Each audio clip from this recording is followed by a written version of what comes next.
জীবনে সফল হওয়ার জন্য জাস্ট দুটো কাজ করতে হবে।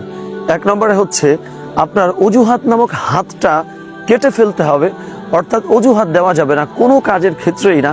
কেননা এই 2024 সালে এসে ইন্টারনেটের এই সময়ে কোনো কাজ অসম্ভব, এটা কিন্তু কোনোভাবেই হওয়ার কথা নয়।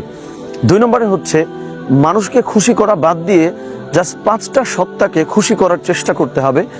আল্লাহ, রাসূল সাল্লাল্লাহু আলাইহি ওয়াসাল্লাম, বাবা মা, এবং আপনি যদি বিবাহিত হয়ে থাকেন তাহলে আপনার হাজবেন্ড অথবা ওয়াইফ, সমস্ত মানুষকে খুশি করা বাদ দিয়ে জাস্ট এই 5টা সত্তাকে খুশি করতে হবে। আপনি যদি সপ্তাহে 2 দিন লাইভে বসে আমার সঙ্গে কোরআন চর্চা করতে চান, বিভিন্ন আঙ্গিকে কোরআন জানতে চান, তাহলে আজই আমার প্রজ্ঞাময় কোরআন ওয়েবিনার সিরিজে রেজিস্ট্রেশন করুন। লিংক এবং হোয়াটসঅ্যাপ নাম্বার কমেন্ট বক্সে ও ডেসক্রিপশনে দেওয়া আছে, অথবা কমেন্টে আপনার নাম্বার দিলেও আমরাই আপনাকে খুঁজে নেব।